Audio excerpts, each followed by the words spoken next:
Halo semuanya, jumpa lagi bersama saya Melani dalam rubrik Legal Journal.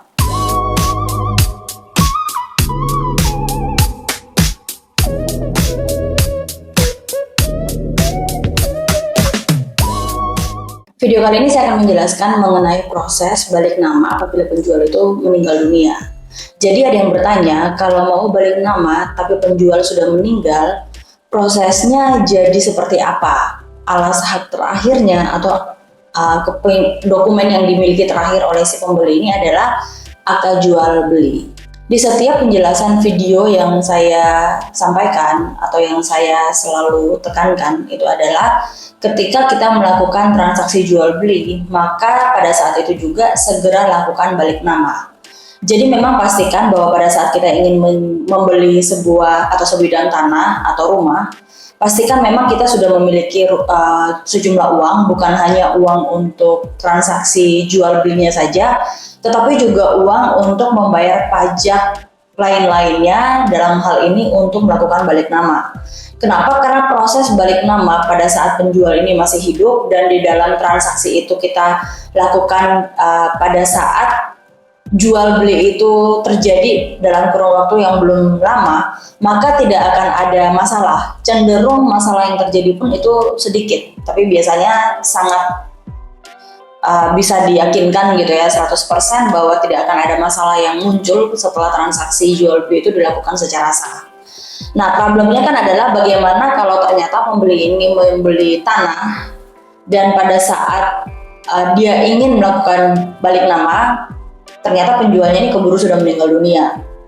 Kalau penjualnya ini masih hidup, maka prosesnya kan gampang.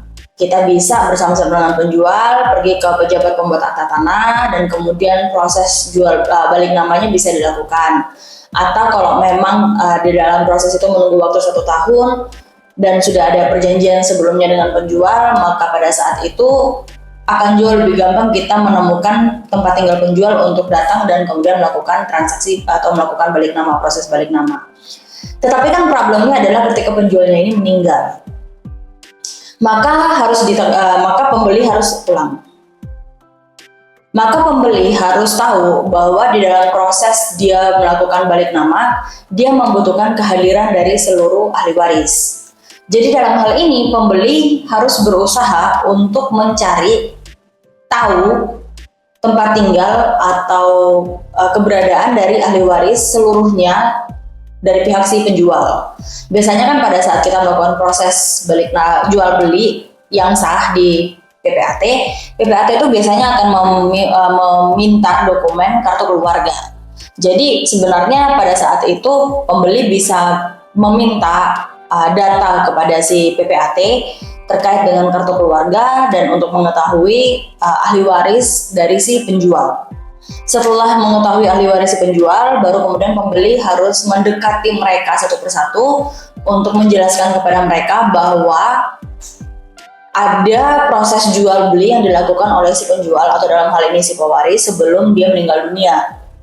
Nah, pada saat itu apabila memang ahli waris ini setuju, maka mereka akan dimintai oleh si pembeli surat keterangan ahli waris. Jadi surat keterangan waris ini bisa dibuat di kantor lurah, di kelurahan ataupun di notaris. Nah, nanti setelah itu mendapatkan surat keterangan waris, baru kita harus mengetahui lagi proses balik nama selanjutnya. Proses balik nama itu harus melalui proses ke nama ahli waris seluruhnya. Jadi berdasarkan surat keterangan ahli waris, nanti si PPAT akan melakukan balik nama ke nama ahli waris seluruhnya. Setelah itu, baru kemudian dari sertifikat yang atas nama ahli waris ini, baru kemudian dibalik nama ke nama si pembeli. Jadi prosesnya itu akan jauh lebih sulit, prosesnya juga akan jauh lebih rumit. Sulit ini dalam tanda kutip ya memang tidak akan bisa secara instan kita dapat langsung ke nama pembeli, tetapi harus melalui nama dari si ahli waris. Nah, itu biasanya memakan waktu yang cukup lama. Yang kedua juga akan membayar pajak double gitu ya. Pajaknya bukan hanya pajak pembeli, tapi sebelum turun ke pajak pembeli, pembelinya ini harus menanggung. Karena cenderung ahli waris itu jarang atau enggan untuk mau mengeluarkan sejumlah uang, apalagi untuk membayar pajak, yang mana nanti pajak itu aset itu atau tanah itu bukan lagi menjadi milik ahli waris tapi milik dari si pembeli. Jadi pembeli ini harus menyiapkan dana untuk membayar pajak itu 2 kali. Yang pertama adalah pajak ahli waris, dalam hal ini membayar BPHTB waris untuk nanti sertifikat itu atas nama si ahli waris dulu, baru kedua nanti akan dibalik nama lagi ke atas nama si pembeli. Nah, berarti ada lagi pajak pembeli gitu ya. Jadi ada BPHTB yang dibayar lagi oleh si pembeli pada saat balik nama ke atas nama pembeli. Hal yang harus diketahui juga oleh si pembeli bahwa pada saat proses akta jual beli itu dilakukan, apakah memang dia secara rutin membayar SPPT PBB atau tidak. Kalau memang semua hal itu sudah beralih kepada dari si penjual kepada pembeli, maka yang dibutuhkan pada saat melakukan balik nama ke ahli waris dan juga ke pembeli itu adalah surat keterangan waris. Berikutnya juga harus ada KTP dan KK dari setiap ahli waris karena penjualnya kan sudah tidak ada. Dan juga ada beberapa hal yang akan diminta oleh si PPAT kepada si ahli waris gitu ya, dalam hal ini melalui pembeli. Nah, jadi pembeli ini harus meyakinkan ahli waris dan biasanya di situ banyak dramanya karena tidak semua ahli waris itu siap untuk menerima informasi bahwa ternyata penjual ini atau si pewaris ini sudah mengalihkan atau menjual tanah tersebut kepada orang lain. Karena ya dia selalu punya pemikiran yang jauh mundur ke belakang bahwa dia yang harusnya mendapatkan jatahnya gitu, atau kemudian itu mengurangi jatahnya, atau kemudian dia tidak mendapatkan warisan karena semua warisan sudah dijual gitu. Padahal sebenarnya warisan itu bukan sudah dijual, tetapi pada saat pewaris ini hidup maka itu belum menjadi warisan. Karena warisan itu terbuka ketika pewaris itu meninggal dunia gitu, ketika seseorang meninggal dunia.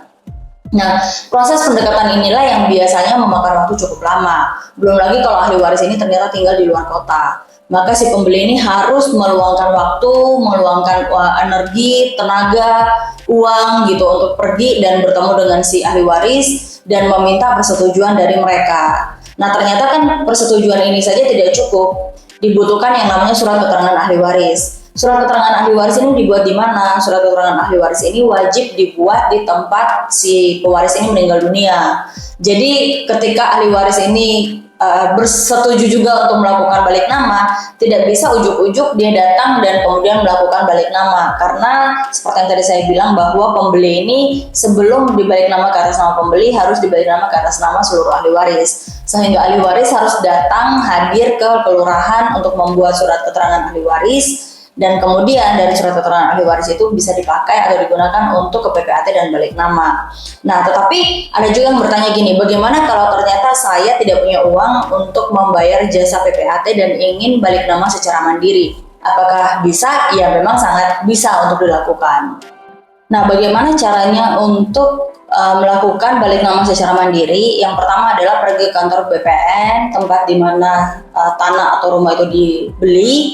Yang kedua, harus membawa berkas-berkas atau dokumen-dokumen yang diminta oleh BPN, yaitu syarat-syaratnya, KTP, KK, terus kemudian surat-surat lain yang berkaitan dengan tanah, sertifikat hak milik, akta jual beli, dan SPPT PBB gitu. Dan kemudian diserahkan juga surat keterangan ahli waris. Surat keterangan ahli waris yang dibuat oleh para ahli waris ini dan diserahkan kepada si pembeli. Nah, nanti setelah itu baru kemudian melakukan proses pembayaran. Jadi ada pajak-pajak yang harus dibayar dan dibayarkan di BPN. Dan setelah itu tinggal menunggu waktu untuk proses itu dilakukan oleh BPN dan hasil akhirnya nanti berupa sertifikat. Nah, kalau kita mau tanya tentang berapa lama, itu cenderung kita tidak bisa mengetahuinya gitu ya. Tapi kalau kita mau lihat, BPN itu selalu menerbitkan di tempat-tempat informasi dibutuhkan waktu hanya 5 hari sampai 30 hari, 38 hari, 40 hari gitu. Tapi pada kenyataannya karena memang begitu banyak dokumen yang masuk, berkas yang masuk, mereka juga tidak berani untuk memberikan tenggang waktu yang sedemikian. Jadi biasanya mereka akan menghubungi, atau kalau tidak kita yang harus sering mendatangi kantor BPN untuk bertanya progres dari proses balik nama tersebut. Demikian yang bisa saya jelaskan, semoga ini bisa membantu kalian semua yang mungkin punya permasalahan yang sama. Sampai jumpa di video berikutnya, salam keadilan.